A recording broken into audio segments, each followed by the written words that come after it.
I'd like to I'd like to introduce our second reader of the night, Melody Sun, who is a Chinese-Canadian settler living in so-called Vancouver. She was born in mainland China and immigrated to Canada when she was 15 years old. She graduated from the SFU's Writer's Studio program in 2022. And besides writing, Melody is passionate about reading, connecting with book lovers like us, and smashing the patriarchy. Welcome, Melody. Thank you. Thank you for everyone for coming here tonight. And thank you for inviting me to the reading. It's actually my first time to do a public reading at a magazine launch, so I'm a little bit nervous. Great.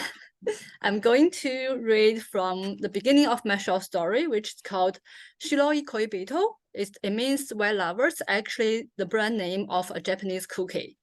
Okay, here we go. Chen Jie drives into the plaza without looking at the Google map on his phone, parking in his regular spot in front of the two-story building with pale gray walls. His 6-year-old son, Binbin, already equipped with an N95 mask and a pair of blue disposable gloves, reluctantly steps out of the car. Dad, see you at 5. Binbin waves at him, dragging himself into the building. Chen Jie nods, his body sinking into the car seat. Ever since the Chinese Learning Center reopened a few weeks ago, driving Binbin to his class has been part of the Saturday routine. A bright September sun shines against blue cloudless sky. It seems like summer isn't over, but when Chen Jie opens the car window, a cool breeze reminds him that autumn has arrived. Chen Jie zips up his jacket while keeping the window down. He can't stand the smell of disinfectant in his car anymore. Chen Jie's wife, Xiaoyu, had a high standard of cleanliness at home, even before the pandemic. When they decided to move in a year after they started to date, Xiaoyu had set several rules. No food outside the kitchen and dining area because crumbs might attract bugs. Dry the sink after every use to avoid mold. Cover the sofa with a blanket before visitors to avoid the direct contact between their outside clothes and the sofa. It was a lot of change to get used to, but Chen Jie was too excited to protest. Living with Xiaoyu was all he wanted. Xiaoyu had followed the news in China closely when the virus was first discovered in Wuhan. In late January, when the health authority confirmed the first case of COVID-19 in Vancouver, she immediately implemented more household rules. In addition to washing hands, the Chen family was required by Xiaoyu to take off all their clothing upon arriving home. Coats and jackets needed to be sanitized with a bottle of disinfectant spray. The rest of what they wore had to go into the washing machine. Then they must take a shower right away. The rules bothered Chen Jie the most because he was the one who ventured out to buy groceries during the lockdown.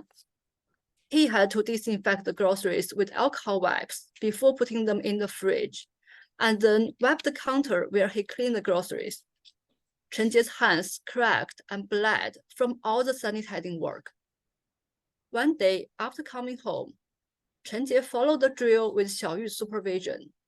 After he sat down on the couch, wrapped himself with a blanket, and turned on the TV, Xiaoyu stepped out of the bathroom and asked if he could buy a certain painkiller for her cramps from the nearby pharmacy.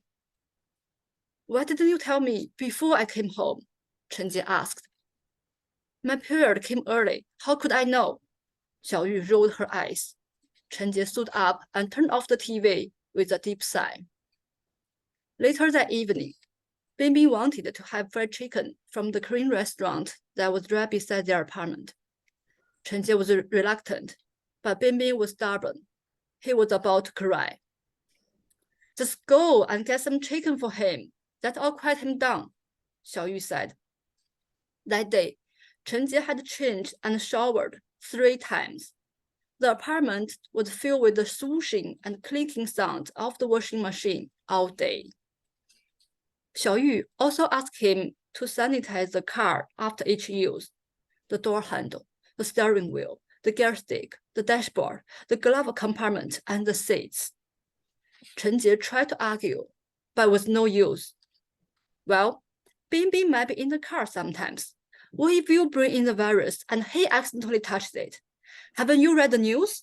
There are another 500 cases today. Even if you don't think of yourself, think of your son. Xiaoyu handed Chen Jie a bottle of disinfectant and a roll of paper towels. This kind of argument had been repeated several times before Chen Jie finally gave up. Now, he does whatever Xiaoyu asks him to do. The stench of alcohol has faded. Chen Jie sits in the car, not sure if he wants to go home. He looks at his phone.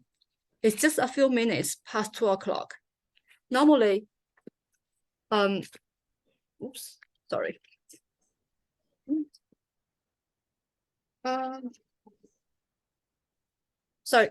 he would spend 30 minutes to drive home, another 30 minutes to do his mandatory cleaning routine, and come back to pick up Bingbing after a short rest. Today, just the thought of all that makes him tired.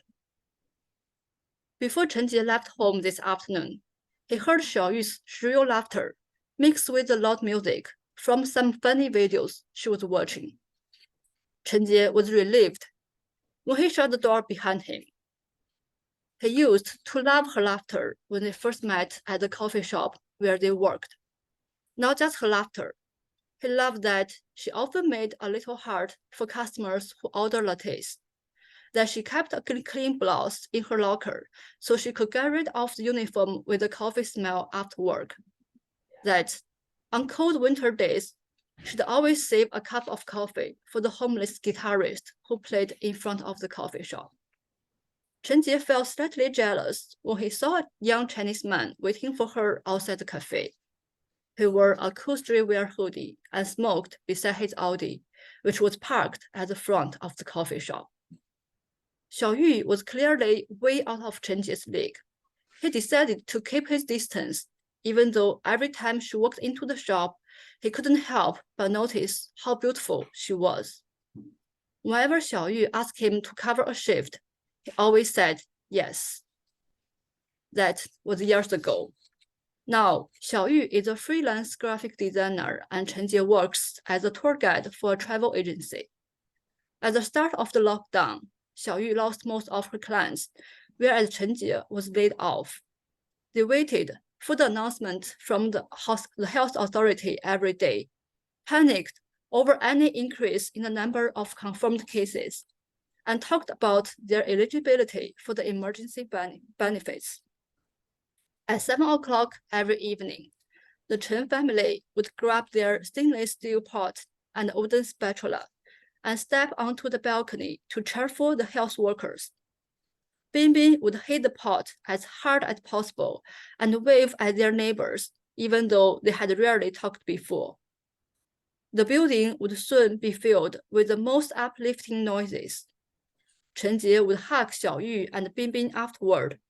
He promised himself that he would cherish his family forever and do whatever he could to keep them safe and happy. That only lasted for a while. In May, Chen Jie's agency reopened, and he was lucky enough to be hired back with reduced hours. Xiaoyu still had no clients. She stayed in bed most of the time.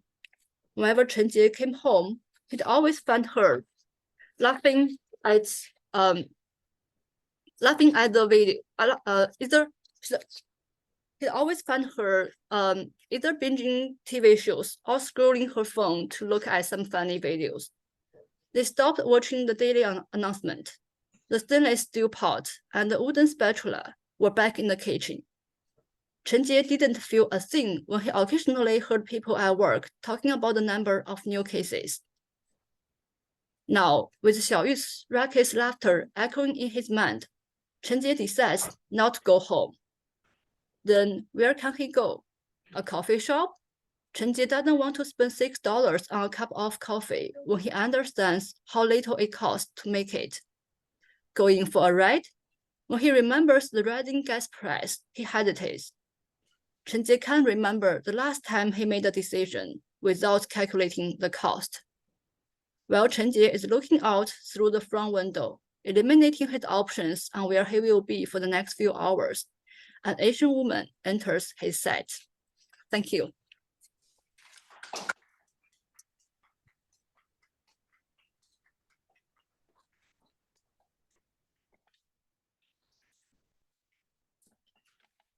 Melody, I'm very excited that we were your first reading. That was excellent. Thank you.